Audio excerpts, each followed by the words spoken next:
Well, Crystal. Yeah. The pop roster is over. And you know what that means. Am I guessing right? I mean, am I in the ballpark? Is it time for Metaphysical? Yes. Metaphysical corner. Well, I zone out when I hear the theremin. I know, you go into like a trance, like a hypnosis trance, which is not as sexy as dicknosis. I'm sorry. But it still takes you to faraway places. I take it back. That is so vulgar. You can't. You said it. You said it. Vulgar. It's out there. I'm feeling a little spicy tonight. That's all. You are very spicy. Well, what are we talking about on the Metaphysical Corner? Are we going to talk about channeling Eric Medhus? I think we should talk about that because we did mention this last week about trying to contact channeling Eric Medhus. And then I thought, a few people that I know that partake of the Spirit Pop podcast and our YouTube channel have had questions about spirit contact. So I thought it would be a nice way to sort of maybe address some of those questions and talk about these sort of things, which is spirit contact. How do you do it? What does it look like? And what shouldn't you do? And what should you do? So first, let's talk about channeling Eric, because you mentioned the whole channeling Eric and reach out to him and see if I made contact with him. And was that 2 weeks ago or was that last week? I think it was 2 weeks. Yeah, it was 2 weeks ago. I think it was 2 weeks ago. Mm-hmm. And I did it and I had absolutely nothing. Although Thursday, after I took my shower. So I just want to say, it's something. It's not absolutely nothing. It's something if on Thursday something happened. Well, something happened on Thursday. I was finishing my shower. I was putting on my skincare and I felt a poke in my back on my left side. And I turn around like, who's there? Of course, nobody was there. And it wasn't like a muscle spasm. I mean, it was literally felt like someone coming in and pushing. Like it was a push in, not even a poke. It was a push in and out. Like, I see that you have back rolls. Yes. Yes. It was absolutely pushing it on my back rolls. I was like, who? What? And I turn around, of course, nothing's there. Now, that is the only thing that happened. Didn't I tell you that that's exactly what he did to Jeremy, though? He touched Jeremy. Yes. So for those of you who don't know, I told the story a couple of weeks ago about channeling Eric and how you're supposed to be able to call to channeling Eric or Eric Medhus, and he's going to come. He's going to say hi. He's going to do something. So my husband, the eternal, cynic and agnostic, who doesn't essentially believe, although he kind of does, but that's a long story. He called out to channeling Eric, and then he, I think, had a whisper and somebody touch him, but he was not interested to pursue it. But I'm like, that's Eric. That's it. He answered your call. And Jeremy's like, who cares? So you too put out the clarion call. Please, Eric, come forth and interact with me, please. And you got a little back roll. Poke. I did get a little back roll. Oh my God, and I felt a little judged and attacked because I'm still not at my goal weight, but I hope to. No, but I think it's cool. And I would like to say here and now, thank you, Eric Medhus, for coming to me and pushing it on my back. Well, I'm not, I have back rolls, front rolls, side rolls. I am a roll. I'm a dinner roll, rolling up, checking you out. How you doing? I'm a roll. Okay, I'm all gonna roll. Put some butter on that roll. You know that's right. So I am not judging you. I think you are a skinny legend. No, I felt like Eric was judging me pushing it on my back roll. Okay. I'm just like no, but I appreciate that because I don't know if I acknowledged it in the proper way when it happened because I was like, I wasn't thinking that. I was expecting a dream where I would sort of see him and there'd be a little exchange. I wasn't expecting a push on the fat roll. So, but again, that's me setting up an expectation and I should have had no expectation. I feel like so you know that. Thank you, Eric. Thank you. I feel like you I do to know not that. have any expectations, and then when something happens, you have to engage the phenomena. You have to say, I noticed that, like, more please, or what are you trying to tell me? Like, we've had this conversation. Okay, now I feel attacked. Stop attacking me. I'm just saying, I believe that was Eric. And furthermore, since you were complaining, crying, and whining about no contact from Eric Medhus, I was like, you were like, wow. I was like, wow. I reached out. I said, okay, well, let me try it. And it happened to you like that day. I am an earth angel. I mean, I'm sure you can see me. I'm full of light. So come on over.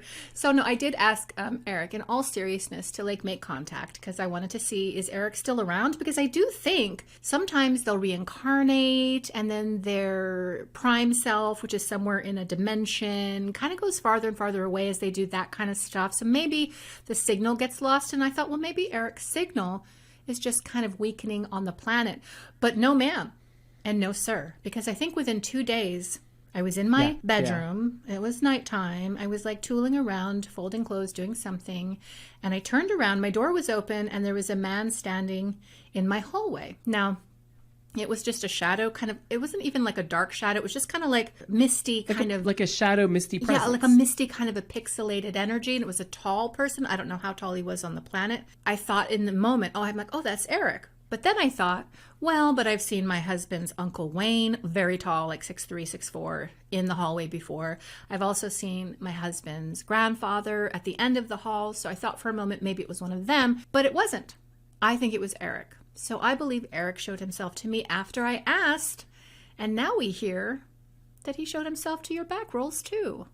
Yeah. And, So- I in reading about him, one of the things his mother said was his purpose when he got into spirit was, he committed suicide. And while he doesn't advocate for that, but he sort of engages with people to kind of explain what the spiritual journey has been like for him. And that's kind of what I was hoping for, kind of what happens when you kind of go through that physical trauma here, what happens when you get over there. And that's what I was thinking was going to happen. But so I'm kind of thinking that maybe he is still around a lot because, it happens every day. And I think it's sort of his spiritual mission to sort of engage with people about that on that level. And which is kind of a beautiful thing, I must say. Yeah, and I think that opens up the whole conversation and question. I mean, it's really cool that Eric potentially did manifest in our experience and let us know that he's around because we asked, and we're not making it up because you were whining for 2 weeks straight that he wasn't coming through. So I know you would tell me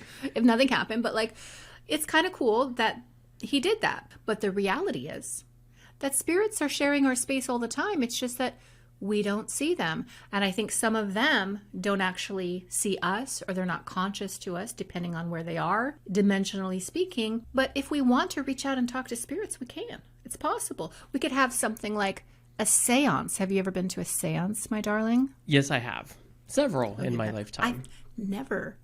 Can you imagine? I've never been to a seance. It's weird. I find that interesting, given who you are and that you would be the ultimate lighthouse for them to come. Why do I have to go to like a dinner party and do it? I can do it. And I feel like I have access. Well, because there are people that probably aren't as tuned in, don't know what to do, don't know how to do, but would really love an experience like that. And I think you being in a group of people and facilitating something like that, 99.9% of the time something would happen, very evidentiary. And I think that would be a really cool experience to share with other people. I would like to go to like Lilydale. I would like to go to a full-on spiritualist, old-timey seance where they have the medium and the cabinet and everything. And they got like one of those trumpets on the table and they've got the whole 9 yards. I would love to see what that's actually like. Have you ever been to a seance like that, perchance? Yes. I went to one that was full-on, old-timey, and it was wild to say the least. Tell me what happened. Tell us all what happened. Tables were a moving. Table tipping. Candles were a blowing out. Flickering. And again, there were people that were there that were like, oh, there are wires. It's a trip floor or something, and, pushing and knees and, wind. And I don't know. I did a once over, when I went in, I walked all around just acting like I was, taking in the ambiance. I'm looking for cameras. I'm looking for speakers. I'm looking for wires. I'm looking for people behind, I'm pulling on bookcases to see if things move. Like I was really like trying to like figure this out because unfortunately, there are a lot of unscrupulous people that shine a bad light on these sort of phenomenon because it is real. It does happen. It is legit. But for every legit one of these experiences, there are hundreds of bogus ones. So I get it, but it was, I felt very legit. The code that I got, I was the only person that got cold. And when it was happening, and this is the weird thing, we weren't connecting hands and fingers, which some people say you do that to raise energy, but some people say they do that because then you can't move around and see what's going on. I was feeling for air blowing on me, underneath me. I wore shorts because I thought, well, if air's blowing up from underneath, I'll feel it on my leg. Like, it was just You're so cold. devious. Oh, I was. It was so cold from the inside out. It literally felt like something moved through me, stayed with me, and I was very cold, like I had stepped into a freezer. It didn't feel threatening or anything like that. Spooky. Yeah, it was really cool. But candles had gone out. Table was a move-in. Was there some any knocking. ectoplasm? I want to see the ectoplasm. No, you've seen the never pictures saw ectoplasm. from the 1800s, early 1900s, where these mediums are producing an actual etheric substance. I think there's a lot of fakery and fraudery with ectoplasm, but I'm thinking that it also makes a little bit of sense that there could be some. These mediums of yore were heavily investigated by the psychical research. Sir Arthur Conan Doyle, William Crookes, these scientists would go in and observe seances. And they even did that with the Skoll experiment, from the 90s. I don't know if it's still going on, but it was a seance, a mediumship circle that met every single week in a basement in Skoll. These psychical investigators would go and they're like, we cannot explain what is happening and what's going on. But it's the ectoplasm. I'm thinking, what is the imperative, like the spiritual or the dimensional imperative that would necessitate a viscous substance? Maybe that's what they use to kind of conduct energy and maybe animate, or like from the viscous substance, the ectoplasm, they're able to project electricity or cold air. Well, if you or think voices. about it, when you're doing like microcurrent, you have to put on a conducting gel. Yes, right. And so it sort of makes sense. I mean, when I've ever had any type of visitation, it's never been physical. There's never been residue. There's never been anything like that. I think it's sort of happening third eye-ish. Like, picture me as a picture and then maybe like a layer over me. Like, those overhead projectors of yesteryear. A finger in your back roll is quite physical. Yeah, but then I would think that there would be something left over, and there's nothing. I don't know that ectoplasm is absolutely necessary for every type of an encounter. But at seances, you see things like the trumpet levitate up off the table and then sound. Yeah. And with Skoll, what they did was they had like a box with a roll of camera film. And they would just keep that in the box. And then after the seance, they would develop it. Remember back in the days when we had our little camera rolls? Yeah. We didn't have selfies, baby. We're just hoping for the very best. Anyway, so then they would develop the rolls and there would be like messages and pictures and all kinds of different things in the camera roll. And they also experienced apports, which are like physical items that appear in the experience, like coins dropping from the ceiling or different little things, feathers and things like that happening. You need to watch, everybody needs to watch Afterlife Investigations, which I think is available on YouTube. It used to be on Netflix.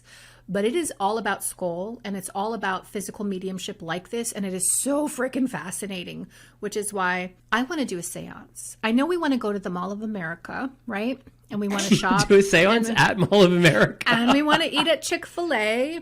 No, we don't. But I know we want to do stuff. But like that would be such a cool thing to do, because we could go to, what is it called by you? Talladega Nights? What's it called? Casadega. We could go to Casadega. Don't they do seances there? I haven't been in a while, but I know they do like spiritual circles, so it's kind of like seance. Like a development circle, okay. Yeah, but the Casadega Hotel, there is a room there. I can't remember the number off the top of my head, but it is the most haunted room. Would I love for us to hang out there over a weekend, get the room, stay in the room, and perhaps podcast, live scream. Oh my God, that would be so from fun. the hotel room. I think that would be fascinating. And just see what we could get, because we're two in-tune people, though one of us clearly more so than the other. No, both of us. But how fabulous would that be? That'd be and so just great. to walk the grounds, first of all, the energy coming from the ground. There is a place called the Healing Stump there. And it's a tree that I guess was old and fell down, got struck by lightning, whatever. They carved sort of a chair, like a throne-ish out of. When you sit in there, I mean, you just feel the energy coming up into your butt. Yeah, Ooh, it just walking the grounds. Yeah. You know, I have a sensitive butt. It is just absolutely. Oh, absolutely. I feel things in my butt. I'm feeling it in my butt right now. But it is a beautiful place. It is a beautiful place. I would love to do that. I would love to do something spiritual like that with you. And maybe like in 6 months or so, when we get a Patreon, maybe, or maybe like even after that, when we have people who are actually on our Patreon, we can do like a group event or something where we could all go and just ghost hunt and like have circles and sit on the stump. Oh my God, wouldn't that be fun? People, you must subscribe right now. Keep subscribing, because the more of you that we get, we will be able to host an event.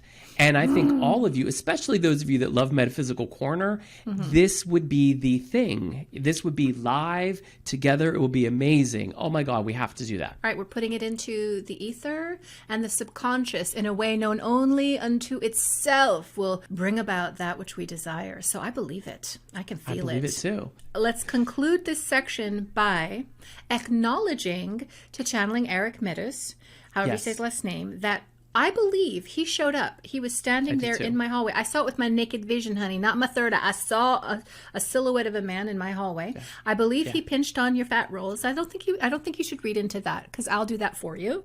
I think it's okay. But I also think, so let's acknowledge Eric and then say, if there's anything more, Eric, we're open. Like if you want to come back, absolutely open. Even louder, even prouder, like even more evidential, we are here for it. I'm not scared. I want to interact. No, absolutely not. And I have questions. I have a couple. Well, when I did my meditation and set my intention for him, I had a couple very specific questions that I would like to engage with and get an answer to. So I'm absolutely open to the whole contact, building up the rapport, the relationship, and having this. It's amazing. I am thankful. I am very thankful.